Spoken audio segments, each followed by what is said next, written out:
Minum pil setan. Dikisahkan, Abu Nawas mempunyai profesi baru.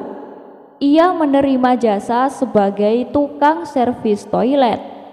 Karena seringnya mendapatkan orderan, ia sampai lupa waktu dan jarang beristirahat. Akibatnya, dalam waktu beberapa hari, ia dilanda sakit panas dan demam. Ketika waktu menjelang malam, kondisi tubuh Abu Nawas semakin lemah. Panas demamnya juga semakin tinggi. Sang istri pun menjadi panik dan segera meminta bantuan seorang tabib. Namun ketika tabib tersebut datang, ia terkesan acuh tak acuh.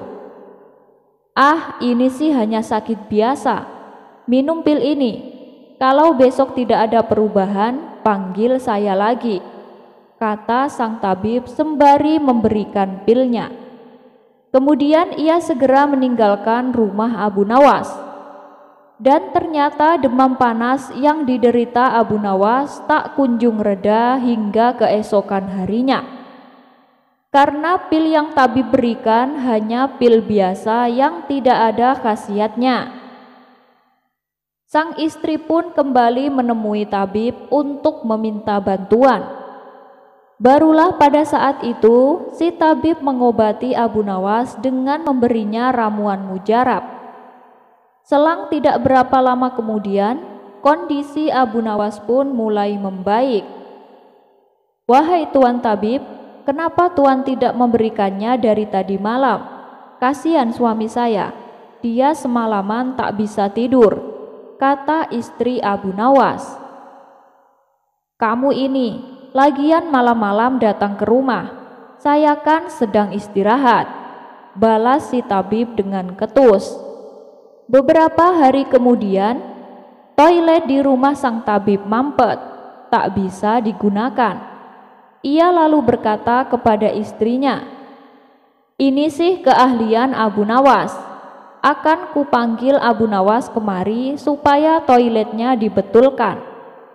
Mendengar hal itu, sang istri tabib pun membalas, "Ini kan sudah jam 2 malam, waktunya orang istirahat.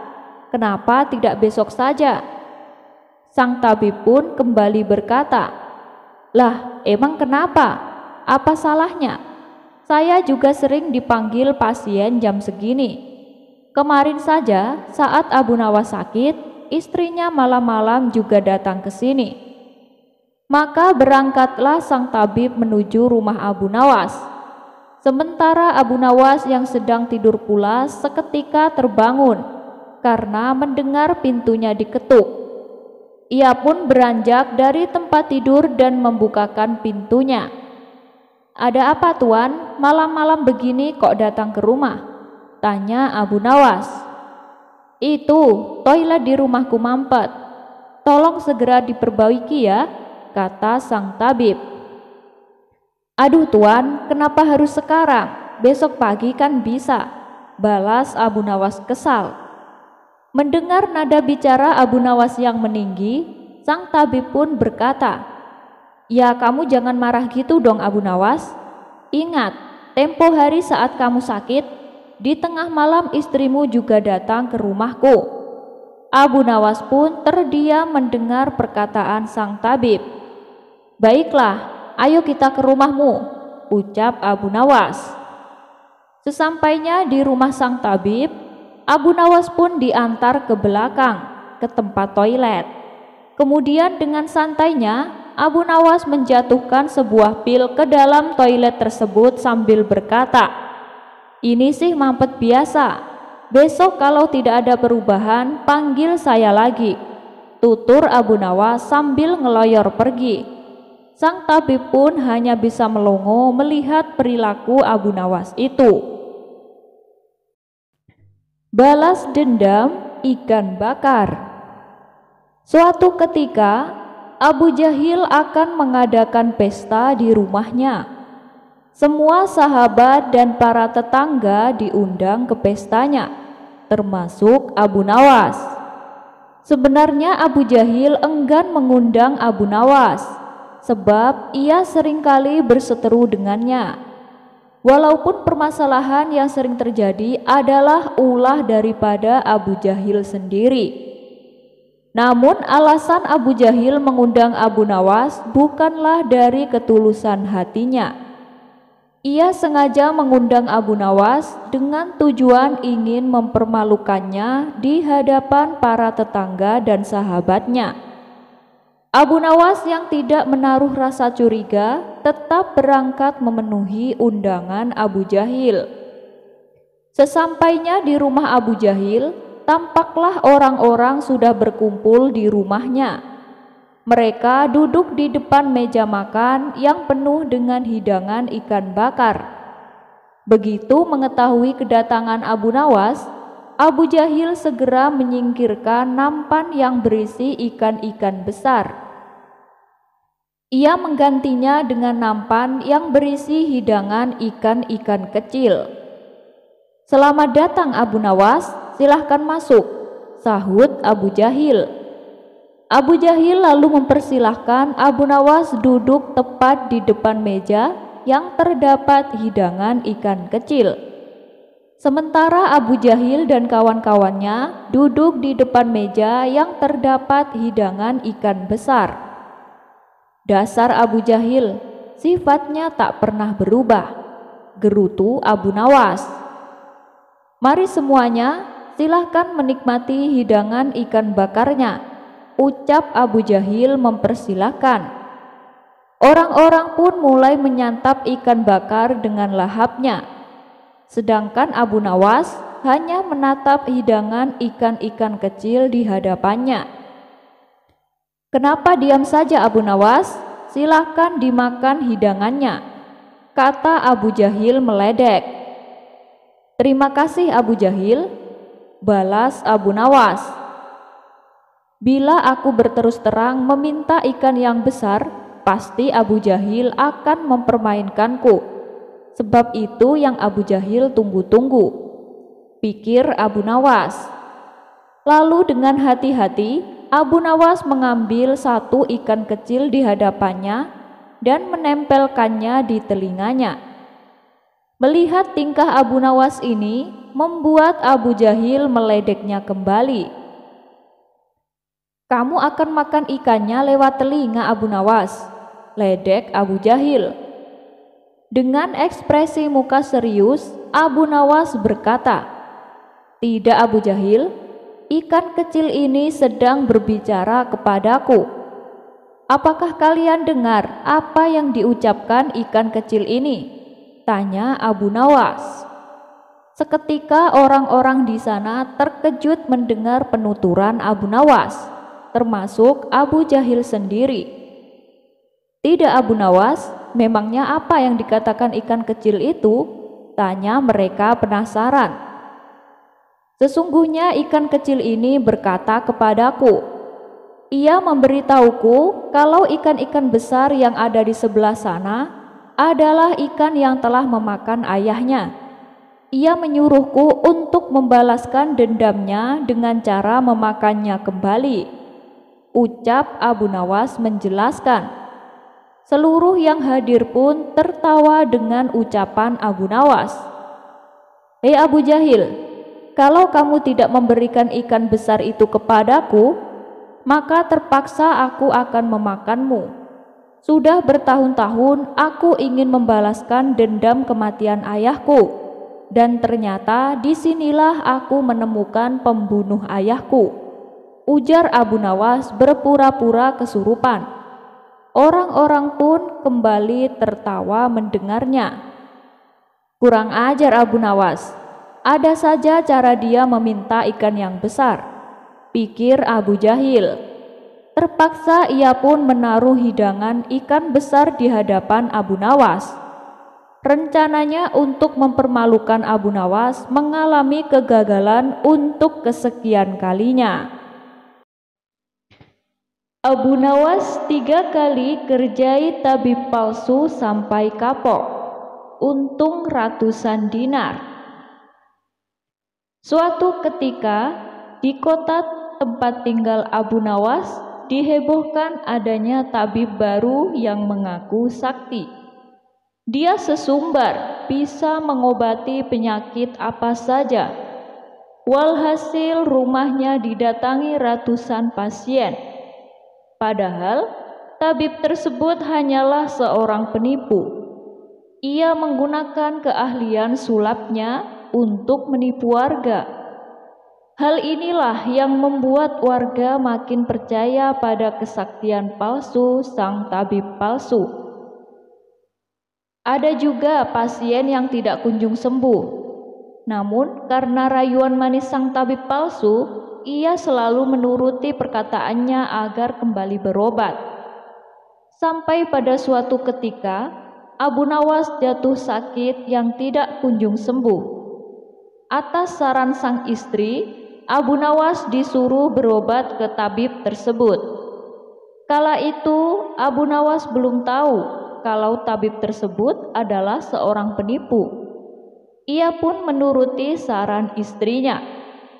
Namun, sudah 3 kali berobat, sakit Abu Nawas tidak kunjung sembuh. Padahal sekali berobat bayarnya 100 dinar, dan Abu Nawas sudah menghabiskan 300 dinar tanpa ada sedikit pun tanda-tanda kesembuhan pada dirinya. Akibatnya, Abu Nawas mulai curiga jangan-jangan tabib itu seorang penipu. Seiring berjalannya waktu, Abu Nawas pun sudah sehat seperti sedia kala. Lalu terbersit dalam benaknya untuk mengerjai tabib palsu tersebut. Aku harus mendapatkan 300 dinarku. Tapi bagaimana caranya? Tanya Abu Nawas dalam hati. Setelah lama berpikir, akhirnya Abu Nawas menemukan ide cemerlang. Keesokan harinya, dia membuka praktek pengobatan di depan rumahnya. Lengkap dipasang papan yang bertuliskan, sembuh bayar 100 dinar, kalau tidak sembuh uang kembali 1000 dinar. Para pasien yang rencananya berobat ke tabib palsu mendadak memilih datang ke rumah Abu Nawas. Rumah Abu Nawas pun penuh sesak oleh pasien. Entah karena kebetulan atau bagaimana, hampir semua pasien yang diobati berhasil disembuhkan. Sementara di rumah tabib palsu terlihat sepi. Tidak ada seorang pasien pun yang datang. Hari ini kenapa sepi sekali? Tanya sang tabib dalam hati. Selang beberapa lama, datanglah asistennya dan mengabarkan berita tentang klinik Abu Nawas. Tuan, Abu Nawas sekarang buka praktek pengobatan, kata asistennya melaporkan. Benarkah? Tanya sang tabib. Benar tuan, di rumah Abu Nawas ramai sekali pasien datang. Itulah kenapa hari ini di rumah tuan sepi pasien, jawab asistennya. Mendengar kabar itu, sang tabib tertawa mengejek. Memangnya Abu Nawas sakti, menyembuhkan dirinya saja tidak bisa, balas sang tabib dengan terus tertawa. Bukan masalah sakti atau tidaknya tuan, tapi di depan rumah Abu Nawas terpajang papan yang bertuliskan, sembuh bayar 100 dinar, kalau tidak sembuh uang kembali 1000 dinar. Ujar sang asisten. Oh, pantas aku hari ini sepi pasien. Tapi apa memang benar begitu? Tanya sang tabib penasaran. Saya lihat sendiri tuan, tapi anehnya pasien yang berobat ke Abu Nawas hampir semuanya sembuh dari penyakitnya, jawab sang asisten. Mendengar penuturan asistennya, muncul sifat asli tabib palsu. Ia berencana menipu Abu Nawas. Beberapa hari ke depan, untuk sementara kita tutup dulu. Biarlah Abu Nawas yang membuka praktek pengobatan, ucap sang tabib kepada asistennya. Memangnya kenapa tuan? Tanya asistennya penasaran. Aku punya rencana untuk menipu Abu Nawas. Aku pasti akan mendapatkan 1.000 dinar, jawab tabib palsu itu. Tapi bagaimana caranya?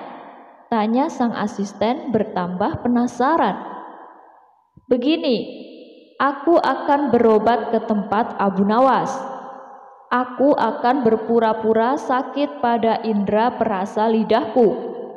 Kalau ditanya sembuh atau tidak, tentu saja aku akan mengatakan tidak. Karena yang tahu sembuh atau tidaknya kan hanya aku, paparnya. Dengan begitu, aku bisa dapat dengan mudah mendapat 1.000 dinar, kata sang tabib menjelaskan. Singkat cerita, datanglah tabib palsu itu ke rumah Abu Nawas. Hai Abu Nawas, aku ingin berobat kepadamu, kata sang tabib. Bukankah kau seorang tabib? Kenapa malah berobat kemari? Tanya Abu Nawas. Iya benar, tapi di tempatku tidak ada obatnya, makanya aku datang ke sini, jawab sang tabib. Memangnya kamu sakit apa? Tanya Abu Nawas lagi. Begini, Abu Nawas, entah kenapa lidahku mati rasa. Aku tidak bisa merasakan apa-apa, kata sang tabib berpura-pura mengeluh. Tapi Abu Nawas menangkap firasat kurang baik. Ia yakin kalau tabib palsu itu hendak menipunya. Aku tidak akan tertipu untuk yang kedua kalinya. Justru kedatanganmu sudah aku tunggu-tunggu, ucap Abu Nawas dalam hati. Lalu Abu Nawas menyuruh sang tabib untuk menunggunya di ruang pengobatan. Abu Nawas segera memeras buah jeruk yang sangat asam dan menuangnya ke dalam gelas. Lalu gelas tersebut diberikan kepada sang tabib. Ini obatnya sudah jadi, minumlah, ucap Abu Nawas. Ketika sang tabib meminumnya, mukanya mendadak berkerut menahan rasa kecut. Kamu menipuku ya? Ini bukan obat, tapi air jeruk yang sangat kecut, kata tabib itu emosi. Alhamdulillah, berarti lidahmu sudah tidak lagi mati rasa. Sekarang bayar ongkos berobatnya, pinta Abu Nawas. Waduh, aku keceplosan. Gagal rencanaku, pikir sang tabib palsu. Ia pun terpaksa memberikan uang 100 dinar kepada Abu Nawas. Tapi sang tabib tidak putus asa. Ia terus berusaha agar bisa mendapatkan 1.000 dinar. Hari berikutnya, ia kembali mendatangi Abu Nawas. Hai Abu Nawas, aku mau berobat lagi, kata sang tabib palsu. Oh, silahkan. Apa lidahmu masih mati rasa? Tanya Abu Nawas meledek. Bukan, kali ini penyakitnya berbeda, jawab sang tabib. Luar biasa, ternyata kamu punya banyak stok penyakit. Kali ini apa penyakitnya? Tanya Abu Nawas lagi. Aku hilang ingatan, Abu Nawas, jawab tabib palsu itu. Apakah kamu kesandung kasus korupsi, makanya hilang ingatan? Tanya Abu Nawas. Enak saja, memangnya aku pejabat, jawab tabib dengan nada protes. Baiklah, kamu tunggu di sini sebentar. Aku akan mengambilkan obatnya, ucap Abu Nawas. Tidak berapa lama, Abu Nawas kembali memenuhi sang tabib palsu. Ini obatnya, silakan diminum, kata Abu Nawas sambil memberikan gelasnya. Aku tidak mau meminumnya, Abu Nawas, ujar sang tabib. Loh, memangnya kenapa? Katanya pingin sembuh, ucap Abu Nawas. Ini kan perasan air jeruk seperti kemarin, aku tidak mau, kata sang tabib menolak. Alhamdulillah, tanpa meminumnya pun kamu sudah sembuh. Sini, bayar 100 dinar. Pinta Abu Nawas lagi. Sudah sembuh? Sudah sembuh apanya? Kamu jangan mengada-ngada Abu Nawas, protes sang tabib. Buktinya kamu masih ingat dengan obat yang kemarin aku berikan itu. Berarti sakit hilang ingatanmu sudah sembuh, jelas Abu Nawas. Untuk kedua kalinya, rencana sang tabib palsu mengalami kegagalan. Mau tidak mau, ia harus memberikan uang kepada Abu Nawas. Kurang ajar, ternyata Abu Nawas tidak sebodoh yang aku kira, pikir sang tabib. Tidak terima dengan dua kegagalan yang dialami, tabib palsu itu berpikir keras untuk bisa mengalahkan Abu Nawas. Setelah merenung agak lama, akhirnya ia mendapat ide. Aku pasti berhasil, ungkap tabib merasa yakin. Kali ini ia berpura-pura buta. Si tabib berjalan ke rumah Abu Nawas dengan bantuan tongkat di tangannya. Setelah tiba, Abu Nawas sempat kaget dengan penuh rasa iba. Abu Nawas bertanya kepada sang tabib, "Apa yang menimpamu dan mengapa kamu bisa seperti ini?" Si tabib palsu menjawab, "Tolonglah aku, Abu Nawas. Mataku tiba-tiba buta. Sembuhkanlah aku," terangnya. Tabib itu kemudian dipersilahkan masuk dan duduk di ruang pengobatan. Setelah mengamatinya dengan seksama, Abu Nawas akhirnya menyadari bahwa itu adalah tipuan. Namun, Abu Nawas tidak pernah kehilangan akal. Ia punya cara lain untuk menghadapinya. "Sepertinya penyakit kebutaanmu sudah sangat parah. Maafkan aku, untuk kali ini tidak mampu mengobatinya." Abu Nawas pura-pura sedih. Mendengar jawaban tersebut, sang tabib langsung kegirangan. Akhirnya bisa mengelabui Abu Nawas. "Terus bagaimana ini, Abu Nawas? Padahal aku berharap banyak kepadamu," kata sang tabib berpura-pura. "Ya mau bagaimana lagi? Aku tidak mungkin bisa menyembuhkanmu," jawab Abu Nawas.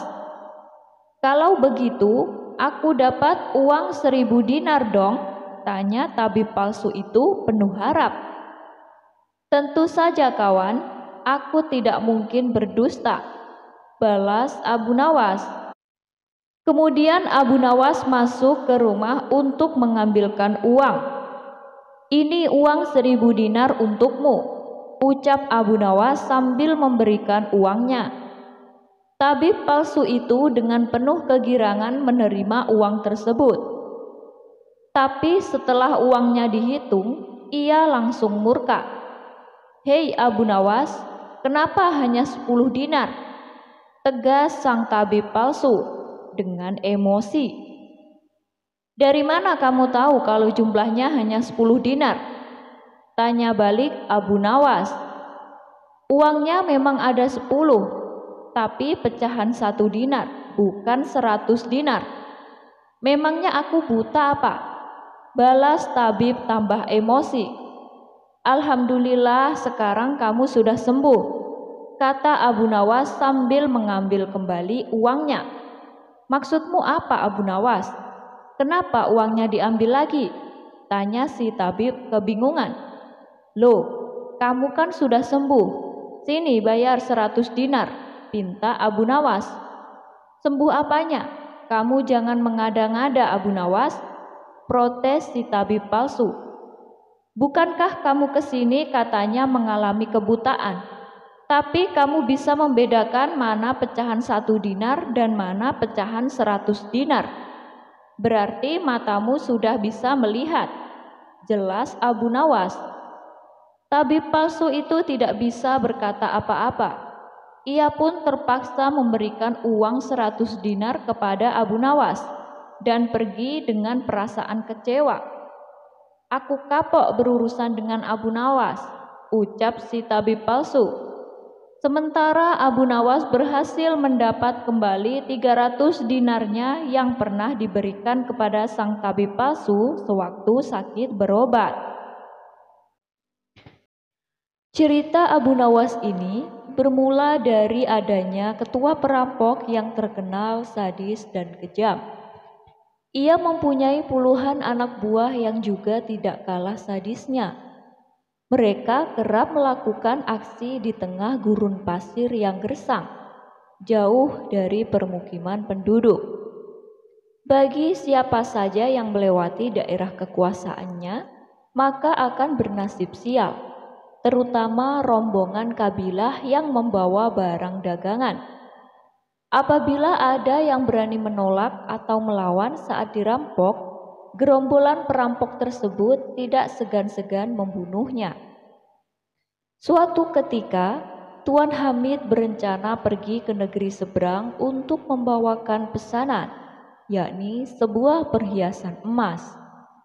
Namun, ia ragu melakukannya, sebab harus melewati gurun pasir yang merupakan kawasan komplotan perampok sadis tersebut. Tuan Hamid pun bingung dengan situasi yang dialami, sementara ia harus mengirim emas pesanan secepatnya. Setelah merenung agak lama, terlintas di benaknya sosok Abu Nawas. "Semoga saja dia bisa membantuku," pikir Tuan Hamid. Dia lantas pergi menemui Abu Nawas. Sesampainya di rumah Abu Nawas, Tuan Hamid lalu mengungkapkan permasalahannya. "Wahai Abu Nawas, aku bingung dengan situasi yang sedang aku alami. Barangkali kamu bisa membantuku," ujar Tuan Hamid. "Masalah apa yang membuatmu bingung?" tanya Abu Nawas. "Begini Abu Nawas, besok aku harus mengirim perhiasan emas ke negeri seberang. Tapi aku takut karena harus melewati gurun pasir yang menjadi tempat komplotan perampok sadis. Aku dengar siapapun yang melewati daerah itu pasti hartanya dirampok sampai ludes. Kalau menolak akan dibunuh," ucap Tuan Hamid. "Menurutmu apa yang harus aku lakukan?" tanya Tuan Hamid mengimbuhkan. Sejenak Abu Nawas terdiam. Dalam hati ia berkata, "Mereka memang perampok yang sadis. Aku dengar tidak ada yang bisa selamat melewati daerah itu kecuali dengan pertolongan Allah Subhanahu wa Ta'ala. Ya sudah, begini saja Tuan Hamid, aku akan membantumu. Biarkan aku yang melakukan tugas itu," ucap Abu Nawas. "Maksudmu, kau yang akan mengantar emasnya?" tanya Tuan Hamid. "Benar Tuan Hamid, itu pun kalau Tuan mengizinkan," jawab Abu Nawas. "Tentu saja Abu Nawas, aku justru berterima kasih. Kalau kau berhasil menjalankan tugas ini, akan aku beri hadiah," kata Tuan Hamid kegirangan. Singkat cerita, berangkatlah Abu Nawas membawakan emas Tuan Hamid. Dia ikut rombongan kabilah besar yang sama-sama menuju negeri seberang. Saat tengah malam tiba, sampailah mereka di tengah gurun pasir yang merupakan daerah komplotan perampok sadis. Dari kejauhan, Abu Nawas melihat ada gubuk kecil yang dihuni oleh satu orang. Maka terlintaslah di benaknya sebuah ide untuk menyelamatkan emas yang dibawa. "Sebelum dihadang para perampok, lebih baik aku titipkan emas ini kepada orang penghuni gubuk itu," pikir Abu Nawas. Ia pun segera memisahkan diri dari rombongan dan berjalan menuju gubuk itu. "Kawan, bolehkah aku menitipkan barang ini sebentar?" tanya Abu Nawas. Orang penghuni gubuk itu menjawab, "Oh, silahkan, taruh saja di dalam." Setelah menitipkan emas, Abu Nawas lalu mengejar rombongannya dan kembali berjalan bersama para kabilah. Tidak lama kemudian, tiba-tiba komplotan perampok muncul menghadang dengan pedang terhunus di tangannya. "Serahkan semua barang kalian, jangan ada yang tersisa. Bila kalian melawan atau menolak, kami tidak segan-segan membunuh kalian," ancam komplotan perampok sadis itu. Rombongan kabilah ini pun terpaksa memberikan semua hartanya karena ketakutan akan dibunuh. Sedangkan Abu Nawas yang tidak membawa apapun hanya digeledah dan luput dari aksi perampokan. Ketika semua barang dan harta berhasil didapatkan, komplotan perampok ini lalu pergi meninggalkan Abu Nawas dan rombongan. "Alhamdulillah, emas yang kubawa bisa selamat," ucap Abu Nawas dalam hati. Kemudian Abu Nawas berniat kembali mendatangi gubuk tempat menitipkan emasnya. Setibanya di sana, terlihat komplotan perampok yang tadi beraksi juga berada di dalamnya. "Celaka, ternyata aku salah. Orang yang aku titipi emas justru ketua perampoknya," kata Abu Nawas kecewa. Saat hendak pergi, ketua perampok melihat kehadiran Abu Nawas. "Hai tuan, kemarilah, jangan takut," teriaknya. Sesaat Abu Nawas ragu dengan tawaran ketua perampok tersebut. "Kalaupun aku lari, pasti akan mudah ditangkap oleh mereka dan bisa-bisa dibunuh. Lebih baik aku datangi saja. Hanya kepada Allah aku meminta perlindungan," ucap Abu Nawas dalam hati. Lalu Abu Nawas memberanikan diri menghampiri mereka. "Tuan mau mengambil barang titipan Tuan?" tanya ketua perampok. "Benar, aku kesini berniat untuk mengambilnya," jawab Abu Nawas. "Ambillah dan segera tinggalkan tempat ini," ucap ketua perampok. Abu Nawas sempat terkejut dan heran dengan ucapannya.